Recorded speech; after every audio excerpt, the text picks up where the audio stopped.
Hello नमस्कार जय हिंद। और आज इस पॉलिटी के स्पेशल शो में आप सभी का स्वागत है। बहुत बहुत बंधन है, अभिनंदन है प्यारे साथी।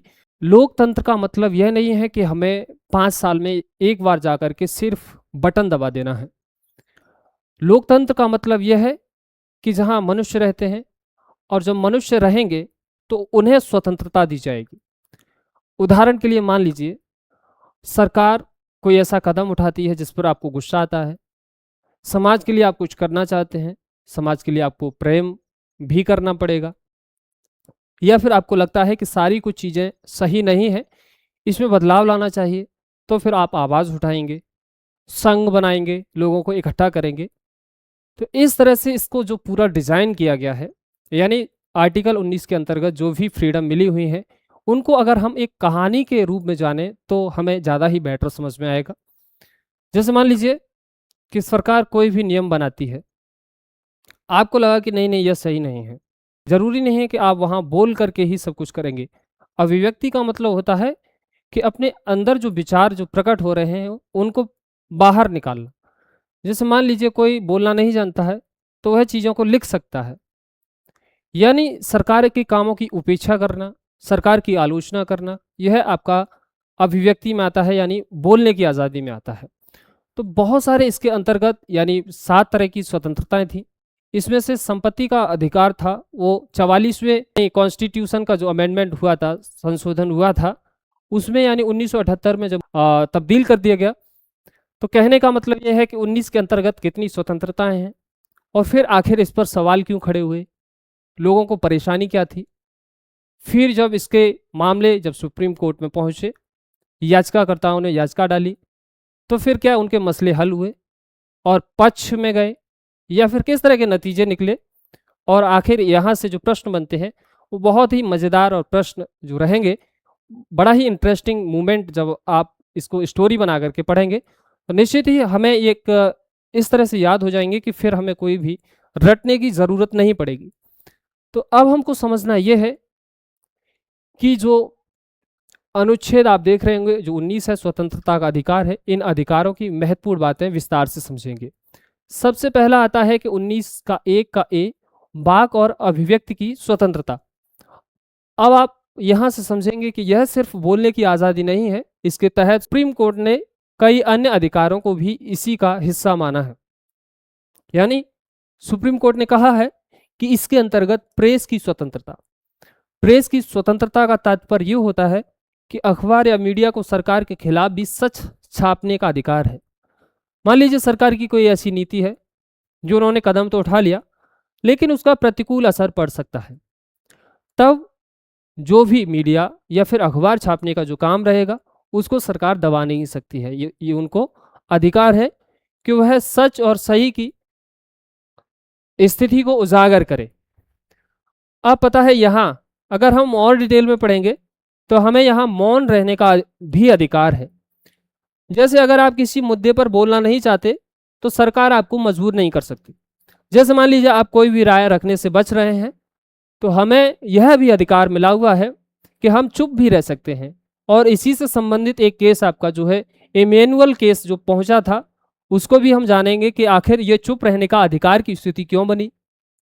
अगर हम आगे बात करेंगे तो वाक और अभिव्यक्ति की स्वतंत्रता में एक पॉइंट ये भी आता है कि सूचना का अधिकार है, सरकार क्या कर रही है यह जानने का अधिकार है, यानी राइट टू इंफॉर्मेशन। राष्ट्रध्वज फहराने का अधिकार है, सम्मान के साथ तिरंगा फहराना भी अभिव्यक्ति का रूप है।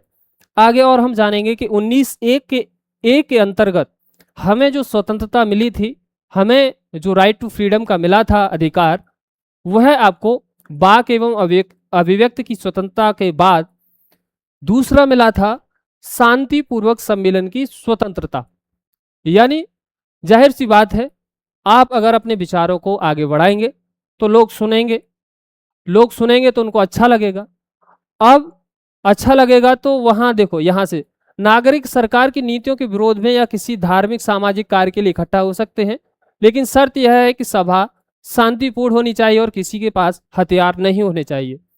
यानी 19(2) के अंतर्गत हम इसको जब रिलेट करेंगे कि भाई आपको वाक एवं अभिव्यक्ति की स्वतंत्रता है, आप बोल सकते हैं, तो आपकी बोलने की आज़ादी सिर्फ वहीं तक है जब तक कि किसी को मानहानि का सामना न करना पड़े। अब जैसे मान लो आप किसी भी मर्यादा को पार न कर चुके, आप मर्यादा का ध्यान रखेंगे, आपको बोलने की आज़ादी है, इसका मतलब यह है कि गाली देने के नहीं। आपकी हाथ घुमाने की आज़ादी है, लेकिन आप अपना हाथ तभी तक घुमा सकते हैं जब तक किसी दूसरे को चोट न पहुंचे। हाथ घुमाने में यह भी ध्यान रखना पड़ेगा कि सामने किसी का चेहरा भी हो सकता है, उससे चोट न लगे। तो कुल मिलाकर के हमें दूसरी जो आज़ादी मिली वो किसकी मिली? आपकी। शांतिपूर्वक आप सम्मेलन कर सकते हैं। ऐसा नहीं है कि वहाँ लेकर के कोई कट्टा पहुँच जाए और वहाँ धड़ाम धड़ाम से अपनी पावर को दिखाने लगे, तो यह फिर क्या होगा? उस अधिकार का गलत उपयोग होगा, यानी दुरुपयोग होगा। अगर हम तीसरा हेडिंग है यानी 19(1) के अंतर्गत वाक एवं अभिव्यक्ति की स्वतंत्रता, दूसरा वी के अंतर्गत आपका शांतिपूर्वक सम्मेलन की स्वतंत्रता है, तीसरा जो है उसके अंतर्गत संघ बनाने की स्वतंत्रता। संघ या फिर संगठन, आप अपनी राजनीतिक पार्टी, लेबर यूनियन या कोई कंपनी बना सकते हैं। हालांकि कोई ऐसा संगठन, अब ऐसा कोई संगठन नहीं चलेगा जो कैसा हो, आतंकी हो या प्रतिबंधित संगठन बनाने की अनुमति नहीं है जो देश के लिए खतरा है। जाहिर सी बात है, आपने आज़ादी के लिए अभिव्यक्ति की जो आज़ादी मिली थी, बोलने लिखने या फिर किसी भी तरह से अपने विचारों को रखने की आज़ादी मिली, जाहिर सी बात है लोग आपको सभा या सम्मेलन के रूप में सुनेंगे, फिर कहेंगे कि भाई ऐसे विचारों के लिए एक अच्छा संगठन बन जाए ताकि लोगों को बार बार कहीं भी सभा में बुलाया जा सके। वहाँ तय हो गया कि चलो भाई इसके लिए संघ और संगठन बनाते हैं, संगठन बन गया। चौथा है अबाध संचरण यानी घूमने की स्वतंत्रता, 19(1) का डी। आप पूरे भारत में कहीं भी आ जा सकते हैं। अनुच्छेद यह 21 के तहत आता है, 19 के तहत, यानी विदेश में जाने का जो अधिकार है वो अनुच्छेद 21 के तहत आता है, अनुच्छेद 19 के तहत नहीं। आप भारत में कहीं भी जा सकते हैं, घूम सकते हैं। और अब यहीं से याद करेंगे हम, क्या याद करेंगे कि जैसे मान लीजिए आप भारत में कहीं भी घूमने गए, आपको हिमालय का क्षेत्र या फिर कोई भी ऐसी जगह पसंद आ गई, आपने कहा कि नहीं नहीं बस अब तो यहीं ठहर जाना है, यहीं लुत्फ लेना है, यहीं आनंद लेना है, यहीं मज़ा लेना है। तो वहाँ क्या करा आपने कि वहाँ निवास यानी निवास की स्वतंत्रता है, 19(1) के अंतर्गत। भारत का कोई भी नागरिक किसी भी राज्य में जाकर अस्थायी रूप से रह सकता है या अस्थायी रूप से बस सकता है, यानी आप कहीं भी रह सकते हैं, निवास कर सकते हैं। व्यापार और व्यवसाय की स्वतंत्रता, 19(1) का जी। अब जो एफ जो रहेगा वो संपत्ति का अधिकार था, जिसे 44वें संशोधन द्वारा यानी 1978 में आपका मोरारजी देसाई की सरकार में इसको संपत्ति के अधिकार को एक कानूनी यानी विधिक अधिकार बना दिया गया, इसको यहां से हटा दिया गया। तो कुल मिलाकर के 6 तरह की स्वतंत्रताएं हम लोगों को मिली। और इसके अंतर्गत हम लोगों को क्या ध्यान में रखना है?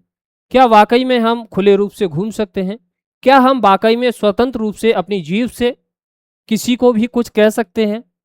या फिर जो चुप रहने का अधिकार है उस पर क्या क्या केस हुए, उसको सुप्रीम कोर्ट में जब वह पहुंचा तो नतीजा क्या आया, इन सब के बारे में, यानी जो महत्वपूर्ण विवाद रहे थे, फिर वो जब विवाद सुलझाए गए तो उनका सुप्रीम कोर्ट का क्या फैसला आया, इनको भी हम डिस्कस कर लेते हैं। अनुच्छेद 19 से जुड़े जो है क्या है, ऐतिहासिक सुप्रीम कोर्ट के मामले, यानी सुप्रीम कोर्ट के मामले में जब ये बात पहुंची तो इस तरह की भी हम डिस्कस कर लेते हैं। इन 5 ऐतिहासिक मामलों यानी केस लॉज को पूरी तरह विस्तार से समझते हैं, उनकी पृष्ठभूमि, बैकग्राउंड, कोर्ट के सामने मुख्य विवाद और सुप्रीम कोर्ट के अंतिम फैसले के कानूनी तर्कों के साथ। क्या तर्क रहे? यानी एक बार हुआ यह था कि हम कहानी आगे पढ़ेंगे। सबसे पहला हम ये पढ़ेंगे कि रोमेश थापर बनाम मद्रास राज्य का मामला आया था। यह मामला क्यों आया? यह मामला भारतीय संविधान लागू होने के तुरंत के बाद का है, जिसने भारत में प्रेस की स्वतंत्रता, फ्रीडम ऑफ द प्रेस की नींव रखी। यानी जब प्रेस पर भी सवाल खड़े हुए। पृष्ठभूमि यह थी कि रोमेश थापर क्रॉस रोड्स नाम की एक साप्ताहिक वामपंथी पत्रिका के संपादक और प्रकाशक थे। जैसे मान लीजिए आप कोई भी आलोचना करते हैं और तुरंत आप पर कोई भी एक्शन या कानूनी कार्रवाई करी जाए, और आपका आलोचना करने का माध्यम यह था कि आप सरकार की गलत नीतियों और सही नीतियों के बीच जो वास्तविकता है उसका आप पक्षपात न करते हुए बल्कि सही और गलत चीज़ों का विश्लेषण करके अपनी राय रखना चाह रहे हैं, तो फिर यह आपका वाक एवं अभिव्यक्ति में आता है। और इसी को लेकर के एक वामपंथी पत्रिका थी जिसमें सरकार की नीतियों की तीखी आलोचना की जाती थी। सरकार का कदम यह हुआ कि मद्रास सरकार ने Madras maintenance of public order act 1949 का हवाला देते हुए इस पत्रिका के मद्रास राज्य में प्रवेश और प्रसार यानी सर्कुलेशन पर पूरी तरह से बैन लगा दिया। सरकार का तर्क क्या था? सरकार कह रही थी कि इससे राज्य की शांति व्यवस्था बिगड़ सकती है। अब हुआ आगे क्या? अब सुप्रीम कोर्ट का तर्क और फैसला। जब यह मामला सुप्रीम कोर्ट में पहुंचा, सुप्रीम कोर्ट में जब इसको हल किया गया तो न्यायालय ने साफ किया कि वाक और अभिव्यक्ति की स्वतंत्रता आर्टिकल 19(1) के ए में केवल बोलना या छापना ही शामिल नहीं है, बल्कि विचारों का प्रसार करना भी शामिल है। अगर कोई अखबार छाप सकता है लेकिन लोगों तक पहुंच नहीं सकता तो अभिव्यक्ति की आज़ादी बेकार है। किसी भी वामपंथी या किसी भी अखबार को जब छापा जाएगा और वो लोगों तक नहीं पहुंचाया जाएगा तो फिर ये अभिव्यक्ति की आज़ादी बेकार है। कोर्ट ने कहा कि लोकतांत्रिक व्यवस्था में सरकार की आलोचना करने पर सिर्फ इसलिए रोक नहीं लगाई जा सकती वह सरकार को पसंद नहीं है। भाई सरकार को पसंद नहीं है इसका मतलब यह नहीं कि सरकार उस पर रोक लगा देगी। जब मामला सीधे राज्य की नींव को हिला देने वाला या सरकार को पलटने वाला हो, सार्वजनिक सुरक्षा को खतरा केवल तभी माना जाएगा, यानी एक तरफ से सरकार के लिए कोई भड़काऊ या फिर दंगा भरा बयान, अगर वह मामला इतना आगे बढ़ता है कि वह सरकार की नींव हिला देने वाला हो, तब तो बात ठीक थी। लेकिन नतीजा क्या आया? मद्रास सरकार का आदेश रद्द कर दिया गया और प्रेस 19(1) के उस भाग को क्या माना गया? अभिन्न भाग माना गया। यानी कहा गया कि प्रेस की आज़ादी में अखबार छापना, न्यूज़ को प्रसारित करना, यह भी अभिव्यक्ति की आज़ादी में आता है। आगे हम बात करेंगे कि जो दूसरा मामला आया था यानी चुप रहने का अधिकार को लेकर के एक केस था, वह भी सामने आया। वो केस था आपका विजय एमेनुअल बनाम केरल राज्य। केरल राज्य का यह विवाद था। हुआ यह था कि हम जानते हैं कि यह मामला क्यों आया। केरल के एक स्कूल में 3 बच्चे विजय, विनु और विंदु पढ़ते थे जो जेहोवा के साक्षी, जेहोवाज वाइटनेस संप्रदाय से ताल्लुक रखते थे। स्कूल में हर सुबह राष्ट्रगान जन गण मन गाया जाता था। ये बच्चे राष्ट्रगान के समय सम्मान पूर्वक सीधे खड़े होते थे, लेकिन उसे अपने ओठों से गाते नहीं थे। यानी तीनों जो लड़के थे वो राष्ट्रगान के समय सम्मान पूर्वक खड़े होते थे लेकिन उसको गाते नहीं थे। विवाद यह हुआ, स्कूल के अधिकारियों और एक विधायक की शिकायत पर केरल के शिक्षा विभाग ने इसे राष्ट्रगान का अपमान माना और तीनों बच्चों को स्कूल से निष्कासित कर दिया। बच्चों के पिता विजय एमेनुअल ने इस फैसले को अदालत में चुनौती दी। यानी वहां के विधायक और वहां के जो लोग थे उन्हें यह बुरा लगा। उन्होंने कहा कि इस तरह से राष्ट्रगान का अपमान है।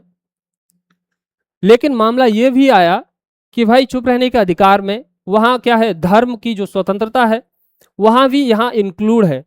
यानी उनका धार्मिक विश्वास उन्हें ईश्वर यहोवा के अलावा किसी और की स्तुति या गान करने की अनुमति नहीं देता। हालांकि वे राष्ट्रगान का पूरा सम्मान करते हैं। या तो वो बच्चे बैठे रहते या फिर तब अपमान माना जाता, या फिर उस स्थिति में यह अपमान तब माना जाता यह न गाते हुए भी वहां बैठे होते, या फिर किसी भी तरह की हलचल कर रहे होते, है ना। या फिर इनका एक ऐसा रूप सामने तब आता जब यह किसी विरोध की नीयत से वहां खड़े थे। नहीं, मामला यह था कि वह अपने धर्म के किसी भी इष्ट को सर्वोपरि मानते थे और उनके धर्म में यह सिखाया गया था या फिर धारणा यह थी कि वह उन यानी इष्ट या फिर जो उनके ईश्वर थे उनके अलावा वो किसी का स्तुति या गान नहीं कर सकते। तो उन्होंने उसको ध्यान में रखते हुए जब यानी बच्चों के पिता विजय इमैनुअल ने इस फैसले को अदालत में चुनौती, उन्होंने कहा कि यह गलत है और इस तरह से यानी उन्होंने जो निकाला है बच्चों को यह तो गलत है। उन्होंने सुप्रीम कोर्ट में अदालत में यानी चुनौती दी। सुप्रीम कोर्ट का तर्क और फैसला क्या आया? सुप्रीम कोर्ट ने राष्ट्रीय गौरव अपमान निवारण अधिनियम 1971 का अध्ययन किया। कोर्ट ने पाया कि कानून राष्ट्रगान गाए जाने के समय सम्मान पूर्वक खड़े न होना या बाधा डालना अपराध है, लेकिन चुपचाप खड़े रहना कोई अपराध नहीं है।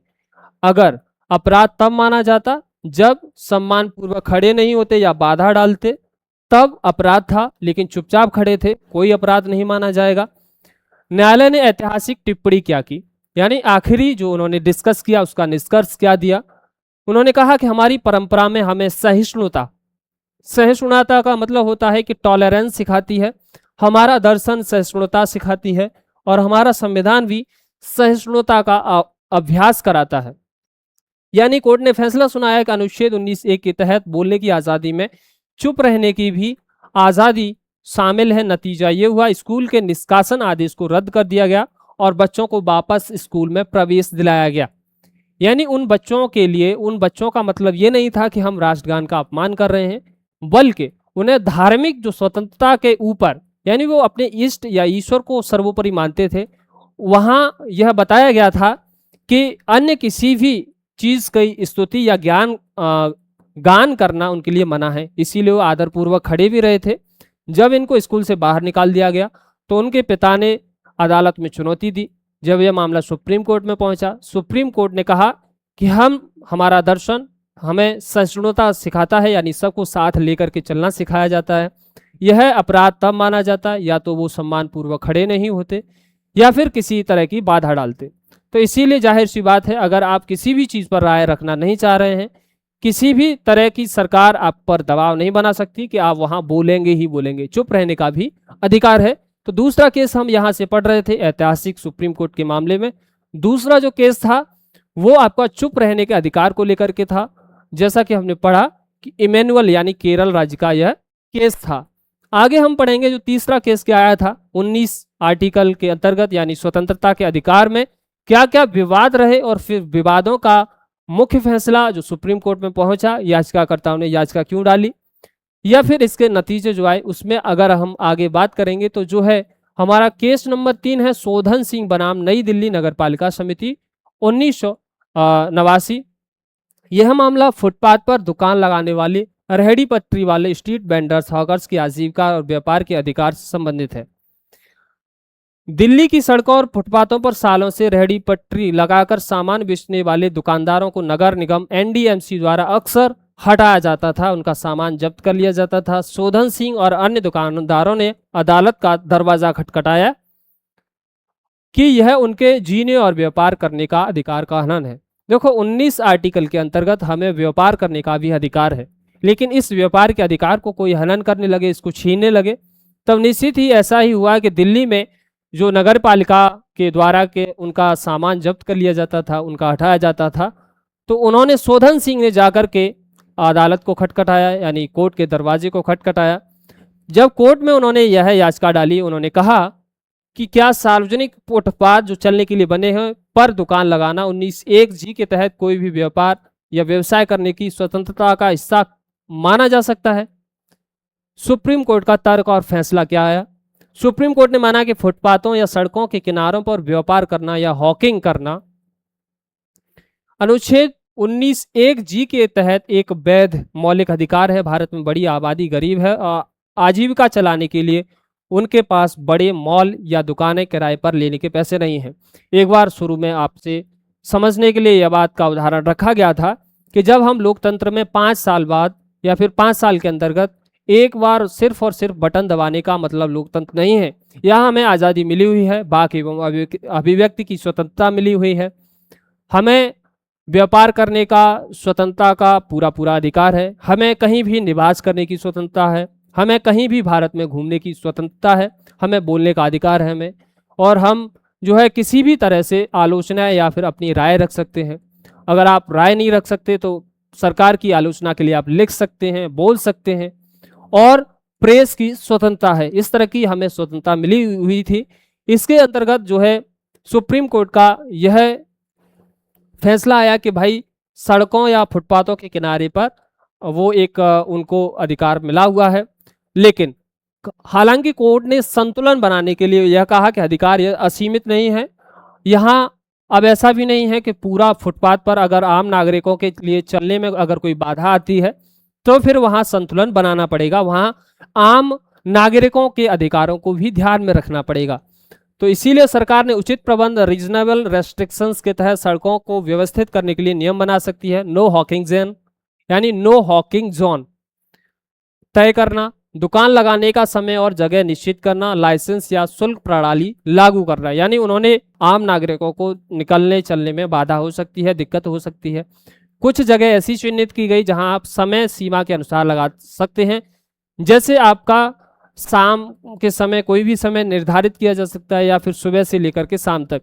यानी कोई भी ऐसा समय, जैसे कोई भी ऐसा एरिया, कोई भी ऐसा क्षेत्र जहां बिना किसी बाधा के किसी भी चीज़ के लिए, व्यापार के लिए वहां आम नागरिकों को कोई भी दिक्कत ना हो। इसी तरह से 3 जोनों में यह बांटी गई व्यवस्था थी, जो व्यापार की स्वतंत्रता को लेकर या फिर उनमें उचित संतुलन बनाने के लिए सरकार ने वहां प्रबंध किया था। नतीजा यह हुआ, फुटपाथ पर व्यापार को मौलिक अधिकार का दर्जा मिला, जिससे आगे चलकर देश में स्ट्रीट वेंडर्स एक्ट 2014 के निर्माण का रास्ता साफ किया। यानी नतीजा ये आया, सुप्रीम कोर्ट ने कहा कि हमें किसी भी तरह से कोई भी व्यापार करने से नहीं रोक सकता, बशर्ते ध्यान ये रखना है कि किसी भी तरह से आम नागरिकों को परेशानी ना हो। अगर आम नागरिकों को भी ध्यान में रखना है, उनकी सुरक्षा का भी अधिकार होना ज़रूरी है। इसीलिए वहाँ सरकार तय कर सकती है नो हॉकिंग जोन, या फिर वहाँ शुल्क प्रणाली भी लागू कर सकती है, या फिर समय सीमा भी तय कर सकती है। कुछ ऐसे इलाकों में जहाँ भीड़भाड़ या फिर सुरक्षा के लिए बड़े ही संवेदनशील इलाके होते हैं, वहाँ नो हॉकिंग जोन का भी माध्यम अपनाया जाता है। इस तरह से यहाँ सुप्रीम कोर्ट का यह फैसला आया था। फिर अगला जो हम बात करेंगे, श्रेया सिंघल बनाम।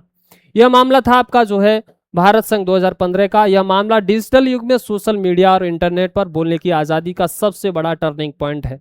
क्या हम सोशल मीडिया के जरिए अपनी बात कह सकते हैं? क्या आपने अभिव्यक्ति की आज़ादी की स्वतंत्रता को इस माध्यम में भी सापेक्ष माना है कि आप किसी भी तरह से सोशल मीडिया के जरिए सरकार की आलोचना कर सकते हैं? इस तरह का ही मामला जब सामने तब आया जब सूचना प्रौद्योगिकी अधिनियम आईटी एक्ट 2000 की एक धारा 66 थी। 66A के अंतर्गत, यानी किसी भी तरह से सरकार की जब आलोचना करी जाती थी या फिर किसी भी यानी सूचना प्रौद्योगिकी अधिनियम आईटी एक्ट 2000 की एक धारा 66 थी, जिसके तहत अगर कोई व्यक्ति इंटरनेट या सोशल मीडिया पर कोई ऐसी बात लिखता था जिसे पुलिस आपत्तिजनक, असुविधाजनक या अपमानजनक मानती थी, तो सीधे उसे 3 साल की जेल हो सकती थी। वर्ष 2012 में मामला यह हुआ है कि एक बड़े राजनेता के निधन के बाद पूरे शहर को बंद कर दिया गया था। 2 लड़कियों ने फेसबुक पर पोस्ट लिखकर बस इतना पूछा था कि एक व्यक्ति की मौत पर पूरा शहर क्यों बंद होना चाहिए। पुलिस ने उन्हें धारा 66A के तहत गिरफ्तार कर लिया।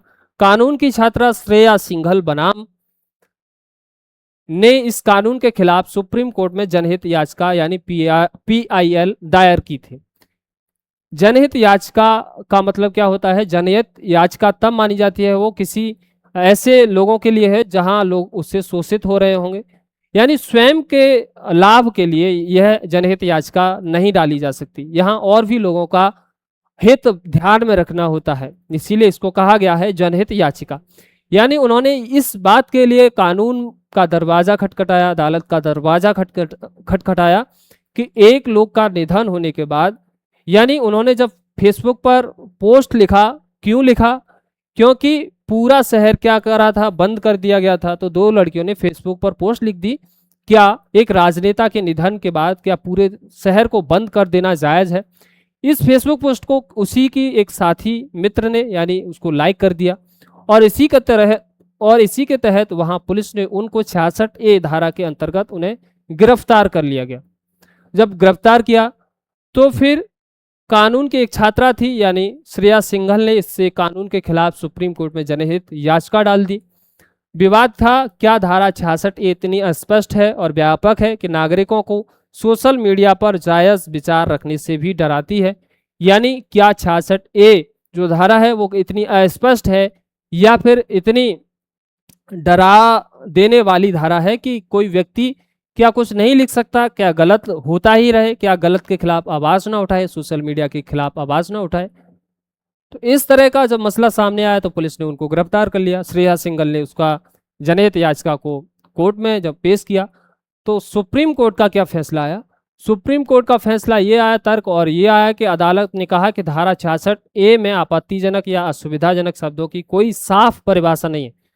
भाई आपत्तिजनक कौन से शब्द हो सकते हैं? क्या आलोचना आपत्तिजनक हो सकती है? और फिर अगर यह सरकार को अपनी आलोचना लगती है तो फिर उसे इसकी स्पष्ट व्याख्या देनी चाहिए। आलोचनात्मक पोस्ट को आपत्तिजनक मान किसी भी आलोचनात्मक पोस्ट को आपत्तिजनक मानकर किसी को भी जेल में डाल सकती है। कोर्ट ने स्पष्ट किया कि अनुच्छेद 19(1) के तहत नागरिकों को केवल सहमति जताने की नहीं बल्कि सरकार या समाज से असहमत होने की राइट टू डिसेंट और तीखी आलोचना करने का भी पूरा अधिकार है। जब तक कोई भाषण या पोस्ट सीधे तौर पर दंगा भड़काने का काम न कर दे तब तक उस पर रोक नहीं लगाई जा सकती। नतीजा यह हुआ, सुप्रीम कोर्ट ने धारा 66(a) को पूरी तरह से असंवैधानिक यानी अनकॉन्स्टिट्यूशनल घोषित कर दिया और यह सोशल मीडिया यूजर्स की अभिव्यक्ति की आज़ादी की सबसे बड़ी जीत थी। यानी सोशल मीडिया यूजर्स की अभिव्यक्ति की आज़ादी की सबसे बड़ी क्या थी? आज़ादी थी। आज हम सरकार की नीतियों का विरोध कर सकते हैं, सोशल मीडिया के जरिए अपनी बात कह सकते हैं, अपने विचारों को रख सकते हैं। इसका मतलब यह नहीं कि सरकार आपको कैद कर लेगी, सरकार या पुलिस गिरफ्तार कर लेगी।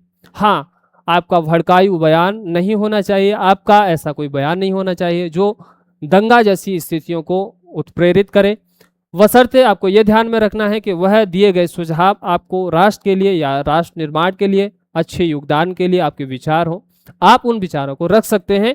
आप जनहित भावनाओं की कदर करते हुए आप अपने विचार को रूप दे रहे हैं, लिखने का, बोलने का या फिर पोस्ट करने का, तब निश्चित ही यह आपका अभिव्यक्ति की आज़ादी का पूरा अधिकार है और मामला आपके हित में आया था। यानी लोगों ने जब याचिका डाली थी तो जो श्रेया सिंघल बनाम जो केस था उसमें यही सामने निकल करके आया कि आपको अभिव्यक्ति की पूरी आज़ादी है, इस पर सरकार आपके हाथ नहीं बांध सकती।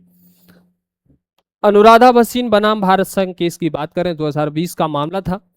यह मामला आधुनिक दौर में इंटरनेट शटडाउन की वैधता और डिजिटल अधिकारों से जुड़ा हुआ है। हुआ यह था कि 2019 में जब जम्मू कश्मीर से 370 धारा हटाने का प्रावधान किया गया, किसी भी तरह की स्थिति ना बिगड़े इसीलिए वहां के इंटरनेट को पूरी तरह से शट डाउन कर दिया गया। शटडाउन जब हुआ, लेकिन वहां जो लोग थे वहां को अब दिक्कत ये होने लगी कि कश्मीर टाइम्स अखबार की कार्यकारी संपादक अनुराधा भसीन ने इसके खिलाफ सुप्रीम कोर्ट में याचिका दायर की और उनका तर्क यह था कि इंटरनेट न होने के कारण पत्रकार खबरें नहीं भेज पा रहे हैं, अखबार नहीं छप पा रहे हैं और आम लोगों के व्यापार ठप हो गए। यानी ऐसी दुनिया में जहां इंटरनेट का युग है और हर काम अब तेजी से या फिर व्यापार हो, किसी भी तरह का काम हो, जहां इंटरनेट की भागीदारी बहुत है, और इस तरह के समय में जब इंटरनेट पूरी तरह से बंद कर दिया गया था तो लोगों को इसके कारण यानी इसके फलस्वरूप कई सारी समस्याएं झेलनी पड़ी थी। तो वहाँ लोगों ने देखा कि ज़्यादा ही लंबे समय तक इंटरनेट को शट डाउन किया जा रहा है, तो अखबार को छापने या फिर अखबारों को प्रसारित करने की जब सामना दिक्कतों का करना पड़ा, तो वहाँ जा कर के उन्होंने क्या करा कि विवाद ये था कि क्या सरकार सुरक्षा के नाम पर महीनों तक अनिश्चित काल यानी इनडिफाइनाइट पीरियड के लिए इंटरनेट बंद कर सकती है? क्या इंटरनेट का अधिकार मौलिक अधिकार है? तो अगर हम आगे समझेंगे कि जो सुप्रीम कोर्ट का क्या फैसला आया, सुप्रीम कोर्ट ने कहा कि एक युगांतकारी फैसला देते हुए कहा कि आज के आधुनिक युग में इंटरनेट सिर्फ मनोरंजन का साधन नहीं है, बल्कि यह अनुच्छेद 19(1) के तहत विचार व्यक्त करने और अनुच्छेद 19(1) के तहत व्यापार व आजीविका चलाने का एक मुख्य माध्यम बन चुका है। इसीलिए इंटरनेट तक पहुंच को मौलिक अधिकार के बराबर संरक्षण प्राप्त है। यानी हमारा स्वतंत्रता के अधिकार के अंतर्गत यह भी आता है कि हमें इंटरनेट का पूरा अधिकार है। कोर्ट ने माना कि सरकार सुरक्षा कारणों से इंटरनेट बंद कर सकती है, लेकिन अनिश्चित काल के लिए इंटरनेट शटडाउन करना पूरी तरह से असंवैधानिक है और शक्तियों का दुरुपयोग है। अदालत ने आनुपातिकता का सिद्धांत प्रिंसिपल ऑफ प्रोपोर्टीशन अदालत ने आनुपातिकता सिद्धांत लागू करने को कहा, यानी प्रतिबंध केवल उतना ही होना चाहिए जितना बेहद जरूरी हो, जैसे केवल सोशल मीडिया ब्लॉक करना, न कि पूरा इंटरनेट। सरकार को हर शटडाउन का लिखित आदेश जारी करना होगा जिससे अदालत में चुनौती दी जा सके। यानी सपोज करिए कि आप जिस मोबाइल फ़ोन को स्क्रॉल कर रहे हैं, रील्स देख रहे हैं, या फिर कोई आज के समय में जहां इंटरनेट के कारण अगर आपका व्यापार ठप होता है, ऐसे में सरकार अगर इंटरनेट को बंद कर दे, उससे आपकी आजीविका यानी व्यापार पर दुष्प्रभाव पड़ेगा। इसी को लेकर के वहाँ के लोगों ने इसको आपत्ति जताया था और उन लोगों ने वहाँ सुप्रीम कोर्ट में यह याचिका डाली थी, क्या इंटरनेट को पूरी तरह से शट डाउन करना ये क्या हमारे मौलिक अधिकार का हनन करना नहीं है। जब सुप्रीम कोर्ट का फैसला आया तो उन्होंने कहा कि आप जो है बिना किसी लिखित कारण के, यानी आप सोशल मीडिया को ब्लॉक कर सकते हैं, सोशल मीडिया को बंद कर सकते हैं, लेकिन इंटरनेट को नहीं। अगर इंटरनेट जब बंद होता है, जब यानी सुरक्षा व्यवस्था शांति स्थापित करने को लेकर के है, तब वहां आप एक निश्चित समय के लिए आप बंद कर सकते हैं, अनिश्चित काल के लिए नहीं। तो ये मामला ये था यहाँ का। और सभी केस एक नज़र में फिर से देख लेते हैं कि मामला और वर्ष रोमेश था पर 1950 का मामला था। अखबारों पर जब प्रतिबंध लगा था, विचारों के प्रसार के बिना अभिव्यक्ति अधूरी है, यानी जब सुप्रीम कोर्ट का फैसला आया।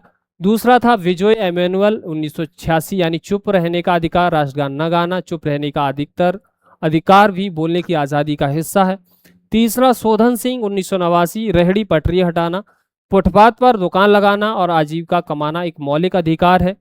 श्रेया सिंगल 2015, आईटी एक्ट की धारा 66A, सोशल मीडिया पर सरकार की आलोचना करना अपराध नहीं है, यानी किसी भी तरह से आलोचना करना या सरकार के नीतियों के खिलाफ, सरकार के ऐसे कामों के खिलाफ जहां लोगों की जनहित भावनाएं दूषित होती हों, लोगों को उससे नुकसान पहुंचता हो, तब वहां आप बोलने का पूरा अधिकार है। बशर्ते ध्यान ये रखना है कि भड़काऊ या किसी भी तरह का ऐसा बयान ना होना चाहिए जो हमारी शांति सुरक्षा व्यवस्था को प्रदूषित करता हो। अनुराधा भसीन 2020 का मामला आया था कश्मीर इंटरनेट बैन को लेकर के। इंटरनेट आज के दौर में व्यापार और अभिव्यक्ति का मौलिक माध्यम है। आगे हम पढ़ते हैं कि सबसे महत्वपूर्ण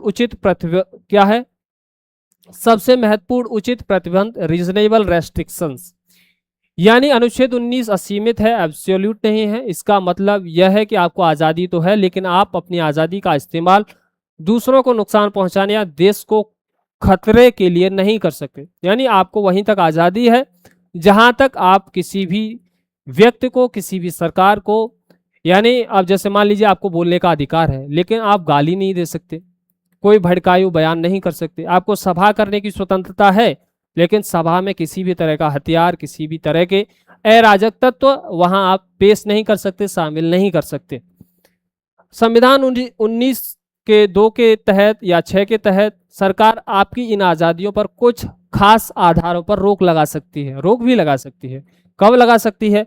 जब देश की संप्रभुता और अखंडता, यानी आप देश के टुकड़े करने या देश विरोधी के नारे लगा रहे हैं, तब आप वहाँ जो है देश के प्रेमी नहीं कहलाए जाओगे, बल्कि देश विरोधी कहलाए जाओगे। फिर आप वहाँ कहोगे कि नहीं नहीं, हमें तो आर्टिकल 19 के तहत राइट टू फ्रीडम है, यानी स्वतंत्रता का अधिकार है। तब वहाँ ऐसी स्थिति से आपको बिल्कुल बर्खास्त कर दिया जाएगा। यानी आप जहां देश की संप्रभुता या फिर देश की सुरक्षा को लेकर के कोई भी ऐसी बात कहेंगे या फिर कोई भी ऐसा उपद्रव करेंगे, तब वहां आपका यह पूरा अधिकार आपका समाप्त कर दिया जाएगा। फिर आप किसी भी आवाज़ को उठाने के लिए आप कुछ नहीं कह सकेंगे।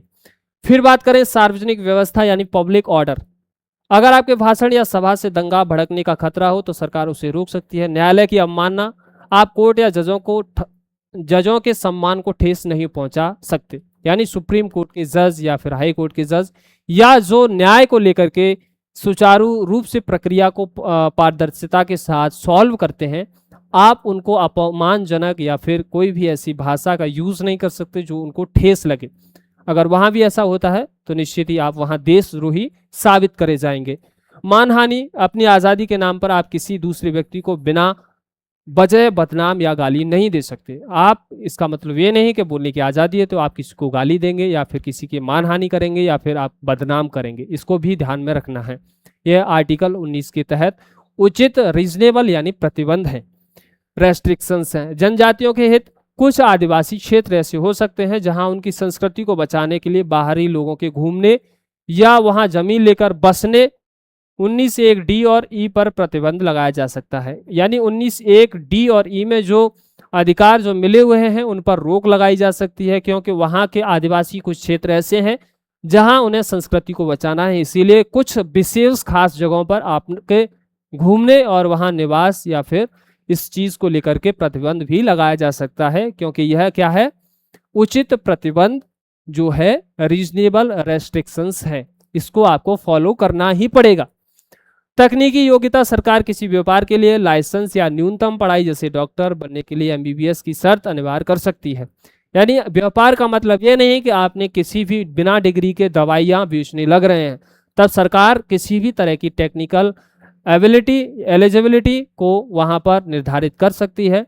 यानी वह कोई भी ऐसी डिग्री, यानी जैसे अभी भाई डॉक्टर बनना है तो एमबीबीएस की जो है डिग्री चाहिए, वहाँ आप यह नहीं कह सकते कि भाई हमको तो खुला स्वतंत्र अधिकार मिला हुआ है कि हम कहीं भी व्यापार कर सकते हैं। तो इसके लिए सरकार भी योग्यता निर्धारित कर सकती है। ये थे संविधान के आर्टिकल 19 को लेकर के जो स्वतंत्रताएं थी, किस तरह की स्वतंत्रताएं थी, किस तरह का हमें फ्रीडम मिला हुआ था। उस फ्रीडम को लेकर के कुछ ऐसे विवाद थे जो स्वतंत्रता के इन अधिकारों को छोटा करने में या फिर इन पर किसी भी तरह की आपत्तियां या फिर विवाद रहे, उनको जब सुप्रीम कोर्ट में ले जाया गया तो वहाँ के फैसले, वहाँ के नतीजे, उन्होंने नागरिक के लिए क्या फैसले सुनाए, क्या उन फैसलों में सभी जो फैसले थे क्या पूरी तरह से नागरिक को आज़ाद करने के लिए थे या फिर प्रतिबंध लगाने के लिए भी। तो सारी चीज़ों को हमने डिस्कस किया। जो हमारा आर्टिकल 19 था उसमें किस तरह की स्वतंत्रताएं मिली हुई हैं और किस तरह के केस थे, कहाँ सुप्रीम कोर्ट के फैसले थे, क्या उचित प्रतिबंध थे, इन सब को लेकर के हमने डिस्कस किया और इसका एक्सप्लेनेशन विश्लेषण हुआ। आपको यह आर्टिकल 19 का यह टॉपिक अच्छे से समझ में आया होगा।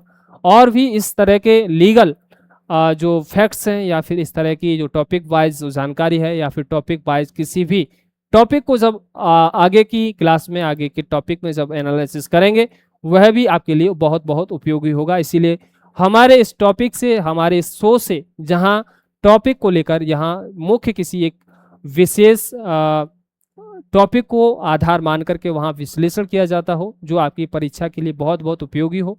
परीक्षा के लिए अलावा यानी सामान्य जागरूकता, जहाँ आप जिस देश में रहते हैं वहाँ की आर्टिकल 19 के अंतर्गत जो वह हमारे लिए कितना ज़रूरी है और इस पर क्या क्या आगे सवाल खड़े हो सकते हैं या फिर किस तरह के प्रतिबंध हो सकते हैं, इन सबको आपने पढ़ा होगा बड़े ही ध्यान से।